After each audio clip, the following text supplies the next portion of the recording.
Now, thankfully, in both these fires, nobody was injured, but I wanted to understand why some who are homeless. Amanda, we've been talking about just how strong these winds are. We'll take a look at this barn right here. Those 80-mile-per-hour winds knocking this barn completely off of its foundation. The relentless wind left firefighters with no choice but to tear down this home that stood right behind me here.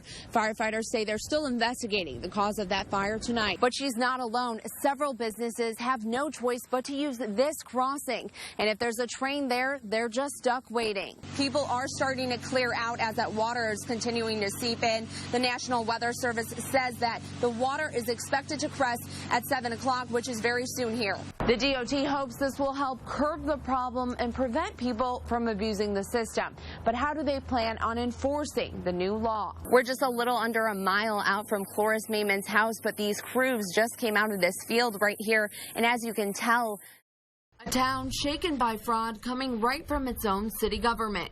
Shock.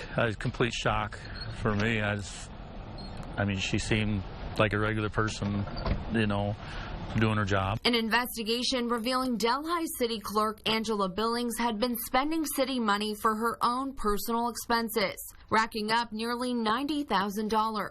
Expenses from anything to Walmart, Match.com, and even a psychic hotline. The state auditor says during the course of her 8 years, she was using a city credit card to pay for her personal expenses. The mayor and the city were aware of other city credit cards, but not of the credit card Billings was using.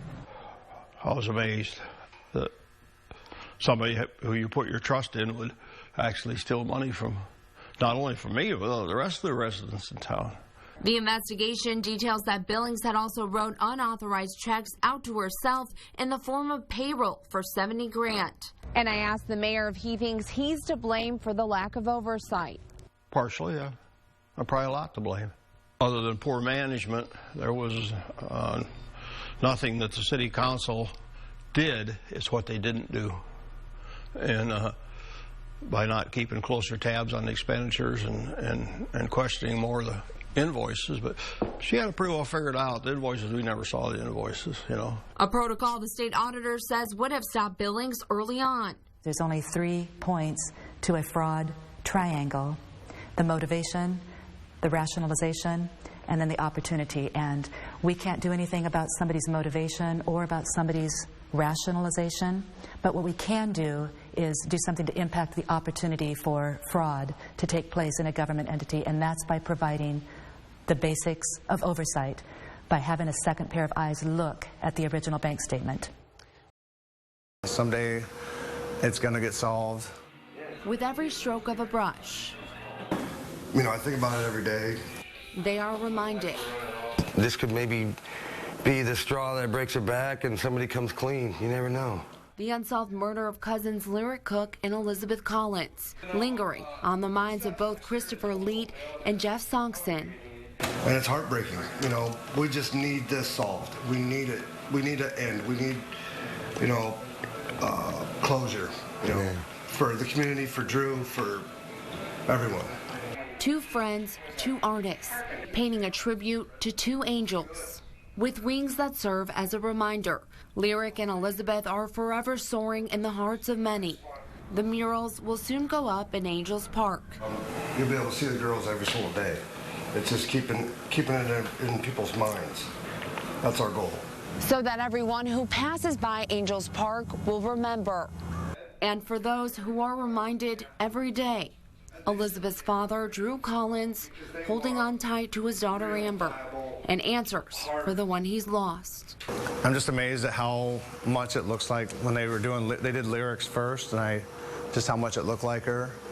It kind of brings them back to life a little bit. It just means a lot that the community still cares after 5 years. Meet 2007 national champion Sadie Roberts. I think that's why when I'm in there I don't give up, because we all have something that eats at us, and that's my way of fighting it. Fighting to fight. Everyone always calls me, you're a little girl with a heart of a lion. I've never been afraid. I just think that if you have a heart like that, you can do whatever you want. The small-town Iowa girl didn't have it easy, earning her way into the gym, all by bike. It's 28 miles every day, and along the way, I would stop at whatever gas station or car wash, and I would dig through the dumpsters and stick the cans in my gym bag. Day in and day out, until she stepped into this. So I won the Nationals and made the Pan American Games. I had a shoulder injury. And in 2009, I broke my hand in the first round. I kept going because I wanted it. And then in 2010, I lost to the champion. But she's back. I've been knocked down like 7 times, so now I'm standing up 8, and I think this is my year to prove to myself that I can stick with the best in the country.